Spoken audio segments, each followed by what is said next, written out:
Shalom, amados, queridos amigos, estamos de volta aqui, fazendo novos vídeos. E como eu comentei no vídeo anterior, o assunto era sobre a casa do Altíssimo, nós fizemos uma pincelada do que nós vamos começar a falar agora, que é sobre os dízimos.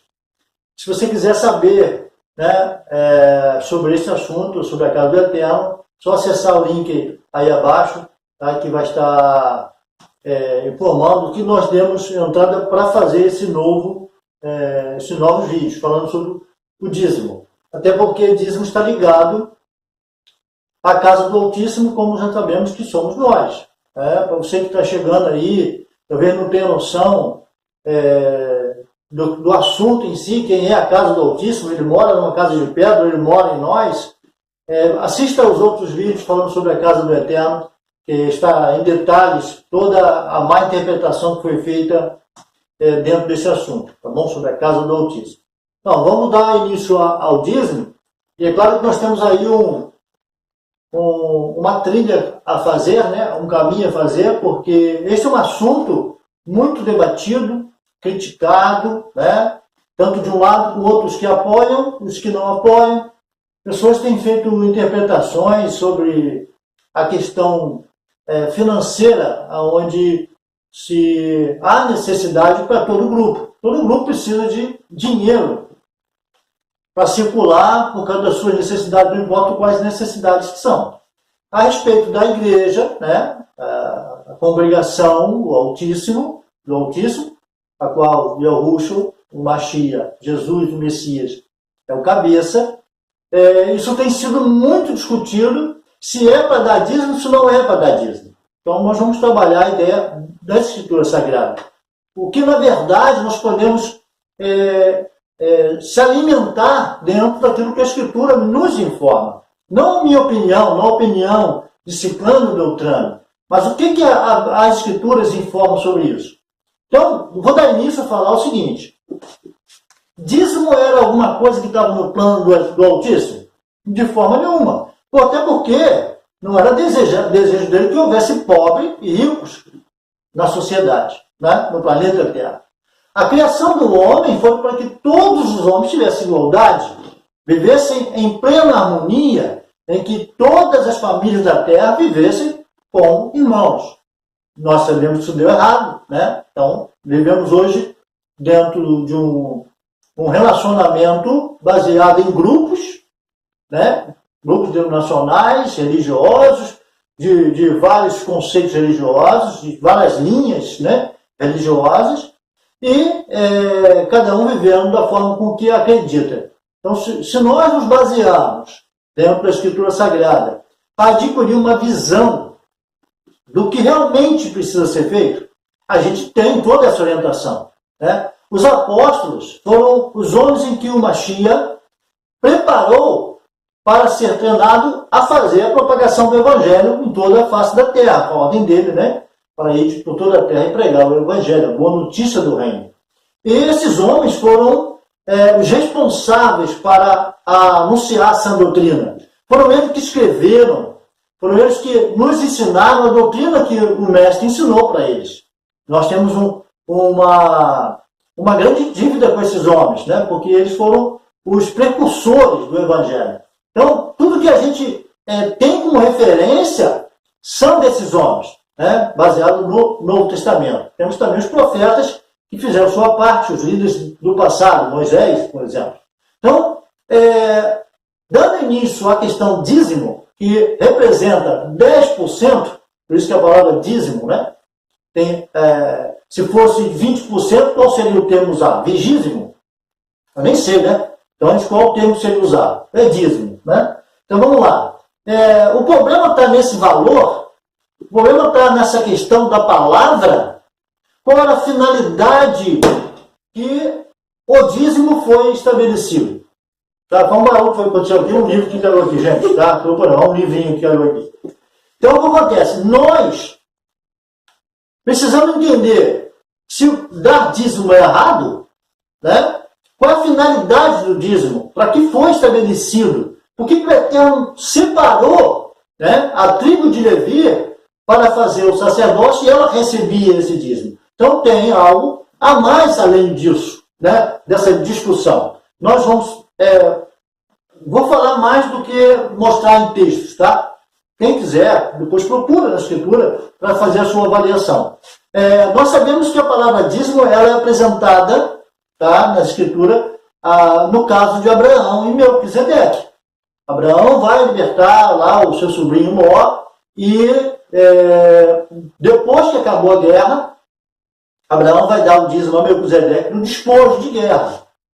Não era uma doação dele, que ele foi lá na casa dele, pegou do rebanho dele e apresentou. Nós nem sabemos se havia dentro dessa relação aí, Abraão e Melquisedeque, se eram conhecidos, se havia uma relação entre eles, né? Porque Melquisedeque é apresentado nas Escrituras como rei de uma cidade chamada Salém, que vem de Shalom, de paz, tá? E ele era sacerdote no seu trono. Ele fazia as duas funções. Isso não era comum nos reinos. Tinha sempre um rei sentado no trono e um sacerdote que prestava o serviço. Outra vez que é outro livro aqui. Tá? Então vamos lá. Abraão dá dízimo a Melquisedeque. Certo? Abraão dá dízimo a Melquisedeque. O dízimo de despojo, tá? De guerra, organias, morte. Houve várias coisas aí que aconteceram. Tá? E a gente sabe que dízimo geralmente é feito para aplicar, né, daquilo que você plantou, daquilo que você colheu, do rebanho que você criou. Então você vai tendo a retirada de 10% para servir aos que tinham que receber o dízimo, que eram os levitas. No caso de Abraão, né, nós não temos esse serviço sacerdotal lá, nós só temos lá um rei que é sacerdote, e por respeito a ele, acredito que Abraão tenha feito essa doação. É o que nos parece, nós não sabemos profundamente o que aconteceu ali. Mas vamos lá. Papai do céu, né, nosso Criador, tem um plano, um objetivo nessa família. Abraão é o primeiro homem chamado, né, dentro dessa genealogia, para fazer início a essa família que daria a introdução de uma genealogia que viria e ao rosto do Mashiach, que é Jesus Messias. Lá é profetizado isso, que a tua família abençoará todas as famílias da terra. Em que sentido isso ele quer dizer? Que na genealogia de Abraão, que viria o Mashiach, esse ungido, faria a bênção a todas as famílias da terra. Então, não estava ali, tá, sendo isolada de uma forma especial a família de Abraão. Ele quer que essa família, ele quer que esse grupo que está começando aqui através de Abraão, Sara, Isaac, Jacó, eles sejam úteis na terra e que esse povo possa abençoar as outras famílias.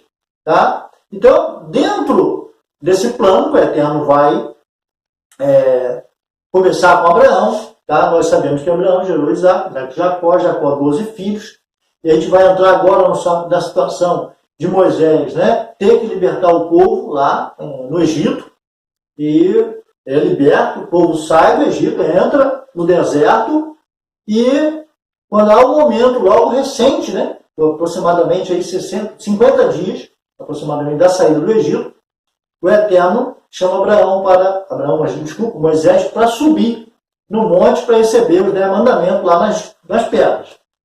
Essa subida leva 40 dias. E esses dias, a maioria das pessoas sabem disso, o povo lá, achando que Moisés será morrido, e o povo obriga Arão a fazer um bezerro de ouro e eles adoram.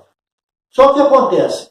Algum tempo antes, em Êxodo 19,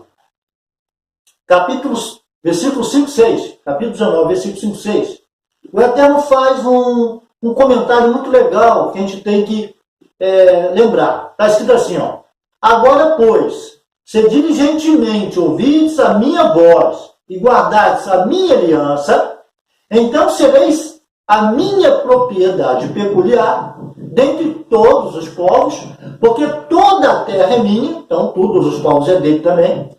Vós me serei um reino de sacerdotes e nação santa, nação separada. São estas as palavras que falarás aos filhos de Israel. Essa foi uma informação que o Eterno passou para Moisés. Moisés desceu e informou isso. Então, qual era o desejo que o Eterno queria? Tá? O plano dele é que toda a nação, as 12 tribos de Israel, tá? Não eram 12, eram 13, fossem um reino de sacerdotes, todas as tribos. Aí não havia o pecado do bezerro, aí ainda o Eterno não tinha feito as pedras, estava só informando o desejo dele, o plano original dele. Então, ele avisa ao povo, vocês me serão uma nação, todas as tribos me serão um reino de sacerdotes. Tá? O que é um sacerdote? Aquele que está para servir, para ensinar. Lá em Malaquias ele diz que da boca do sacerdote veio a instrução. Então, as tribos, se tivessem entendido o plano original do Eterno, elas tinham se preparado para cumprir essa missão. E eles, todas as tribos, as 13 tribos, 13 filhos de Jacó, 12 filhos de Jacó, mais os filhos de José, iria fazer o trabalho de evangelização, de propagação da mensagem da Torá, das instruções do Eterno na terra. Tá? Procurando incentivar as nações a também adorar o Eterno como o Criador do universo. Tá, então vamos lá. Mas isso deu errado, né? Nós sabemos que deu errado. Aí vai lá, o povo vai adorar o bezerro. Moisés vai descer, vai quebrar a pedra, por ver a orgia, a barbaridade que estava sendo feita diante daquele bezerro de ouro. Papai do céu vai lá, vai selecionar os adoradores do bezerro. Muitas pessoas vão morrer por causa dessa idolatria. E por razão da tribo de Levi ter sido a tribo fiel, de não ter adorado o bezerro, o que ele faz? Ele separa essa tribo para fazer um serviço levítico ou sacerdotal, porque ele viu que haveria necessidade de separar uma das tribos. Isso foi o plano dele. Ninguém escolheu nada, ele escolheu.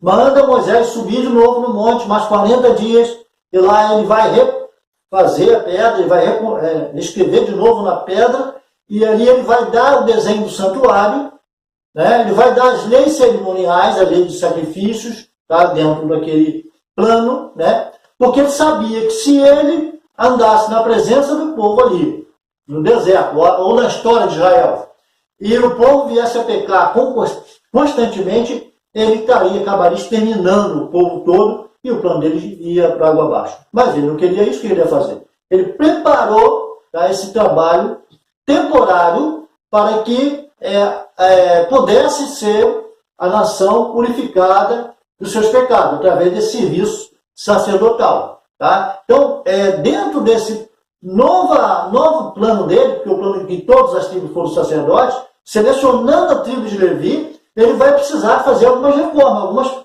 modificações. Tá? Isso sempre visando o amor ao homem, a mudança que ele vai realizar, porque o próprio homem interrompe as coisas que ele tinha planejado. Ele deu uma dica, eu quero que vocês sejam uma nação de sacerdote. Mas aí não houve honestidade, né? Fidelidade nas tribos, e essa tribo de Levi, depois, passou a ser a tribo responsável pelo serviço sacerdotal. Nós vamos continuar nos próximos vídeos, né? Falando desse processo, tá? E no próximo nós vamos começar a trabalhar a ideia da razão dos dízimos. Por que os dízimos foram separados para a tribo de Levi, tá bom? Então, até o próximo vídeo.